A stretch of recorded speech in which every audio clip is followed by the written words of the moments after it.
What is up mga kalibor? Today we are going to continue our vlog about San Latera. And gaya ng pinangako ko on my recent vlog, I am going to share with you what are the things you need to do before signing up into a San Latera contract.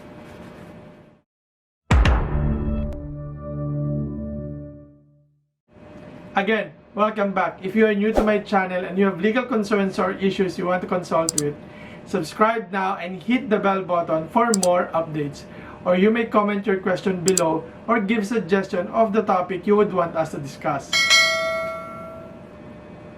Before we start, let me read some comments from our recent vlog which was posted last week. Here's from Edlier John Dirial. Ang question ng ating kalibor na si John is, kailangan bang sa abogado magpirmahan, Cons TV? Nag-subscribe na ako, napaka-helpful nito at salamat po. So maraming salamat kalibor John. And to answer your question, yes, okay lang na magpirmahan sa harap ng abogado. But I strongly suggest na sa tanggapan kayo ng barangay magpirmahan. At huwag mong kalimutan na magdala ng saksi o witness sa transaksyon ito. Make sure din na merong nakapirma na kahit isa o dalawa sa barangay. At huwag mong kalimutan bigyan sila ng kopya ng kontrata for their reference. So, maraming salamat. Kalibor Jan, at meron pa dito kay MC and Mackenzie, very informative. Done sharing, thank you for sharing our video. God bless you too, MC and Mackenzie. If you can see, marami din tayong questions being raised sa comment section, and mostly sa kanila ay mga naloko o na-scam ng ganitong klaseng scheme. Well, we are answering all the queries as promised. Salamat po for supporting our channel, and I will try my best to help everyone by making quality content videos and to reach out dun sa mga taong mayroong problema o na-scam ng ganitong klaseng scheme. Just keep sharing this video so we could reach more people at wala nang ma-scam ng ganitong klaseng scheme. So, without further ado, simulan na natin ang topic na ito. And these are the 10 things you need to do before signing up isang Latera contract. Number 1. Verify Facebook posts. Based on what I personally experienced, most of the victims, hindi nila kilala yung mga agent nila o yung owner ng bahay. The transaction only started nung nakita nila yung isang Facebook post. What? There's nothing wrong with that. Pero kung didepende ka sa Facebook, aba, siguradong mabibitag ka sa kamay ng mga scammer. Kasi kulang ka pa sa pag-iimbestiga. Tanga ka rin eh. Sige, larga! To avoid this, you need to check the FB account if legitimate. Check photos, activities, or yung mga Facebook posting niya about sang Latera kung meron man. Number 2, valid IDs. Let me remind you that this is a step-by-step situational tip for you not to fall in the hands of the wrong people. So, mas maganda o maigi na masundan mo lahat ng sinasabi natin dito, kalibor. So, why ask for an ID? O bakit kailangan mo ng ID? Of course, you need to check the legitimate identity of the person you are transacting with, starting with your agent.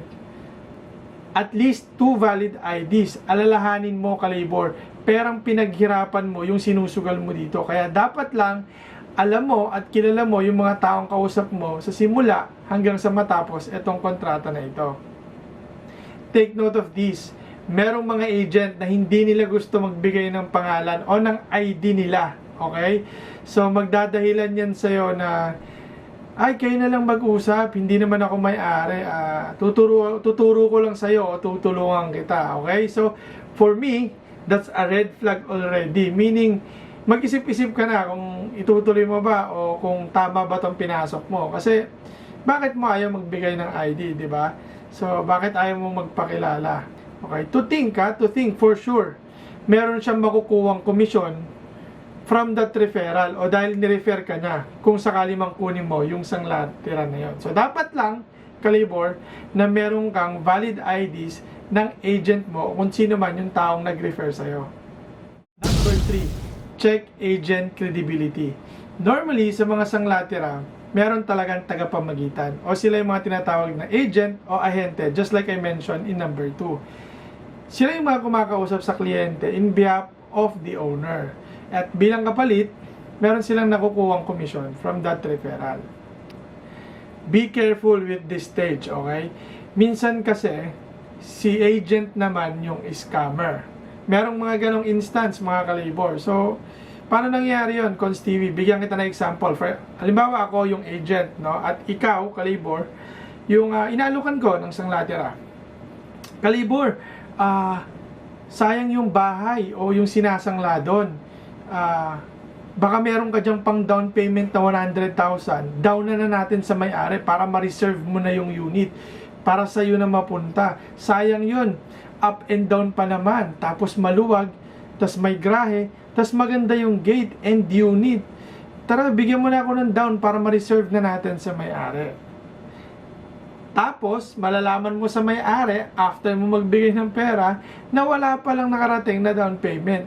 O walang abisong binigay yung owner na ganon.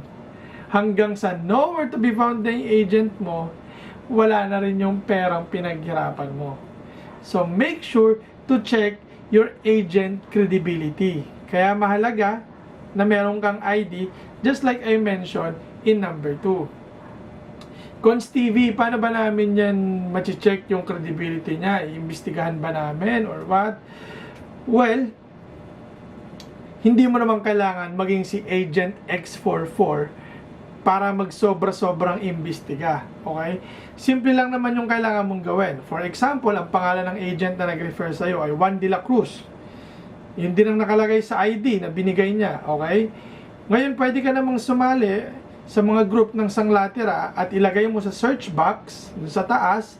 Okay? I-search mo yung pangalan niya at tingnan mo kung merong lalabas na mga Facebook post. Ganon din sa ibang social media platform. Kasi baka magulat ka, nakapost pala siya sa mga Facebook groups na scammer o meron pala siyang bad record or bad reputation. So, from there, alam mo na yung direction o patutunguhan ng transaction mo sa kanya. Okay? So, from that point, red flag na agad siya. Okay? So, ba't ka pa makipag-transaction sa kanya? Or kung gusto mo naman, you want to give the agent benefit of the doubt, pwede mo rin siyang tanungin. Or pwede mong i-confirm sa kanya na, Juan de la Cruz, ano ba yung nakita ko na post din dun sa kabilang group na hindi mo daw tinulungan o tinakbuhan mo daw ng pera? Kung gusto mong bigyan ng benefit of the doubt. Pero that's number 3. Again, check agent's credibility. Malinaw po ba, mga kalibor? Number 4, make sure to visit the property. Medyo madugo to. And believe it or not, hindi kayo maniniwala. Meron akong na-encounter na hindi nila nakita o napuntahan personally yung property na sinasangla. Saan nila nakita? Sa picture lang. See? Cons TV, paano nangyari yon?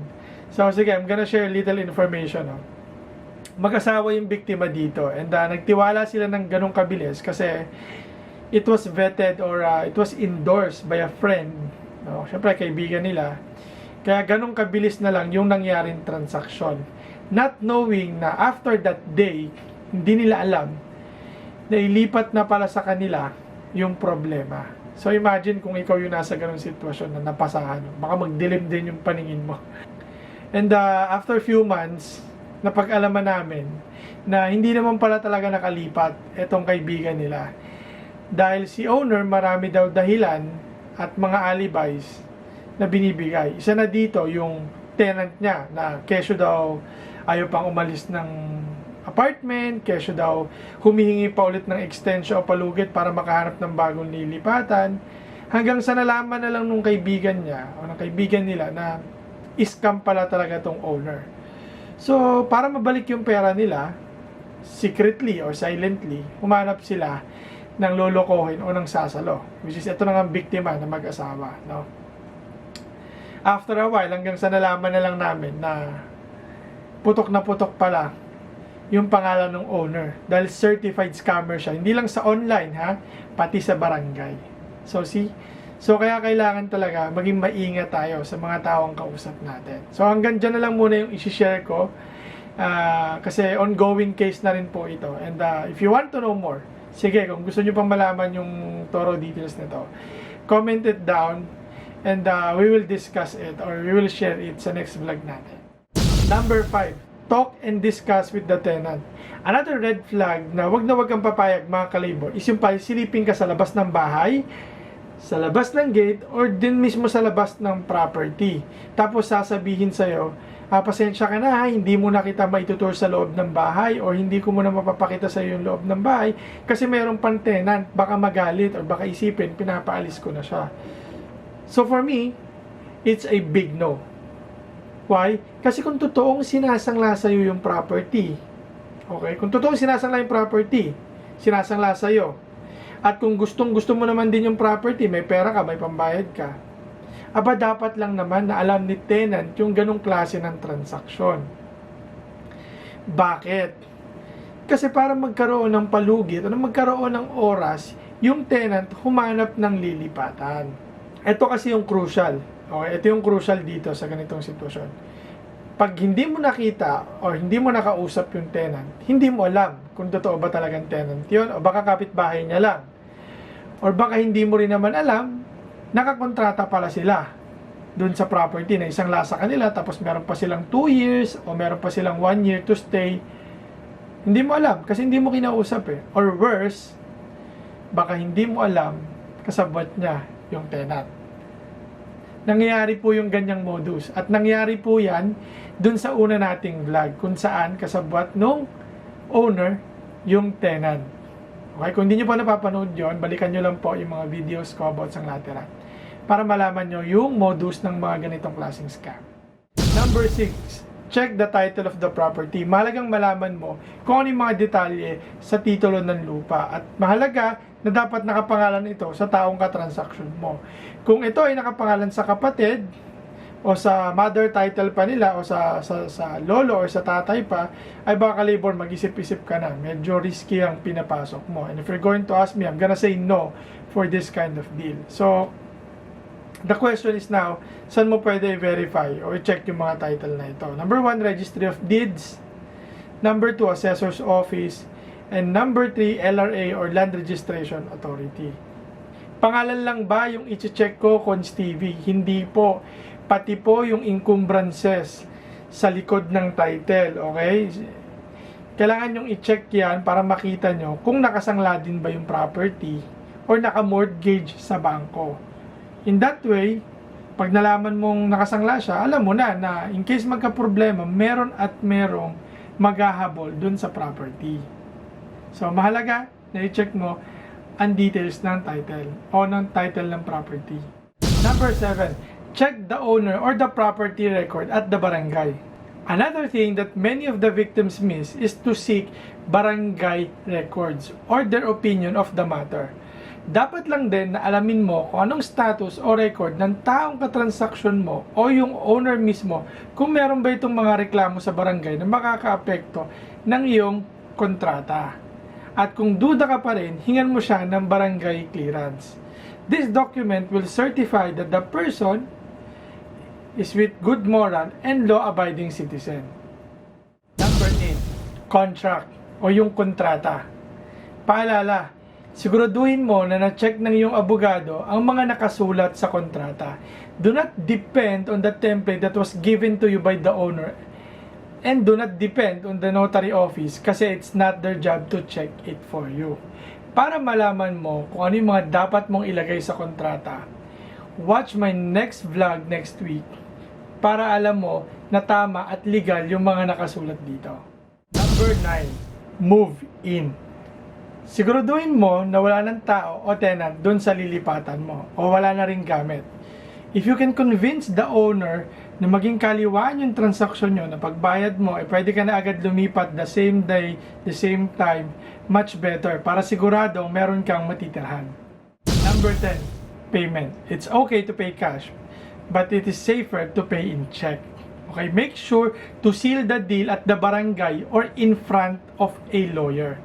Huwag mo din kalimutan magdala ng dalawang witness mo sa araw na ito. Or even dun sa mga past days na bumibisita ka. At higit sa lahat, huwag mong kalimutan ang acknowledgement receipt. Ito ay magsisilbing proof na natanggap niya yung perang binigay mo sa kanya. There you have it. That's the 10 things you need to do before signing up ito sa Latera contract. That's all for today mga kalibor. Thank you for always supporting our channel. If you have clarification, comments, or question, please comment it down below. I'll be happy to answer and I'll be happy to help you all. And if this video helps you as well, please don't forget to hit the subscribe button and the notification bell for more updates, and you can also share this video to others para mas marami pa tayong matulungan ng mga kalibor natin. Again, thank you. Mabuhay and God bless. This is Cons TV reminding everyone, when in doubt, don't